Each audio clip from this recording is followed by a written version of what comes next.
Question 3. A particular organic compound, it shouldn't have an S there, contains 40% by mass carbon, 7% hydrogen, and the rest is oxygen. So what's the empirical formula for this compound? Empirical formula, remember, we need to come up with our basic system. So we have them across the board. Carbon, then hydrogen, then oxygen. When I'm doing empirical formula, I pretend I have 100 grams of my compound, which means I have 40 grams of carbon, 7 grams of hydrogen, and then what is oxygen? Well, it's 100, take away 40, take away 7, and that's going to be left with 53. So 53 grams must be oxygen. Then my step 1's done, I've found my mass. Step 2 is finding mole. So here I'm going to go 40 divided by 12, because that's going to be my mole, because the number of moles equals mass over molar mass. With empirical formula, I do shortcut my notation a little bit, but that's just the system that we normally use. Hydrogen is going to be divided by 1, because that's the molar mass of hydrogen, so that's 7 mole. And oxygen is 53 divided by 16, and that's going to be, again, 3.31. 25, let's go with all that. Okay, so that's my number of moles.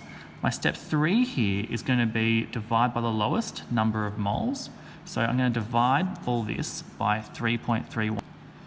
My phone ran out of storage space there, but I'm back here and we're still at the same spot here. But we're dividing by the lowest number of mole in each of these cases, because that's what step number 3 is. I can see that these two are going to come out to about 1, because they're 3.33 divided by 3.31 is going to be about 1. But what's the 7 divided by 3.312? And that comes out to be about 2.1. And I'm going to say that's rounding down to about 2. So my empirical formula here is going to be CH2O. And there is my empirical formula done. Now, next question here is, show that the molar mass of the compound is 180 grams per mole. What information do I have? I've got the mass and I've got the number of mole. So therefore, what is molar mass?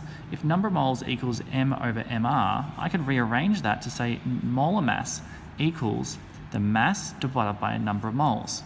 I can also look at this and say I need grams per mole, which equals mass over number of moles. Units can tell a story. So therefore, I take my number of mass, divide that by my number of moles, 0.0667, and that gives me 12 divided by 0.0667. It gives me around about 180 grams. You can see I can round that up to 180 there. So there's my proof that my molar mass is this. How did I get that? I worked out, well, where do I see molar mass? I see it in this formula, and I can also look at my units with that. Now, deduce the molecular formula of the compound. Well, my empirical formula equals CH2O, and my molecular formula has a mass of 180 grams per mole. So therefore, I need to work out how many empirical formulas make up my molecular formula. My mass of this will be 12 plus 2 plus 16, which equals 30 grams per mole. And how do I get from 30 to 180? I have to times it by 6. So my molecular formula must be C6H12O6, because I have to times that by 6.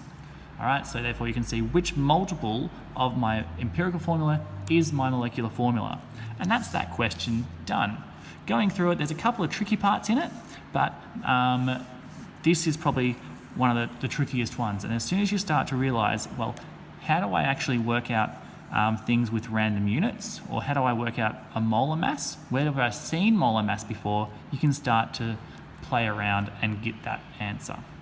Regardless, you can still do C, and you can deduce the molecular formula based upon the fact that you know you're given it here. So you didn't need to do B to do C in this case. Let's look at the last question, question 4.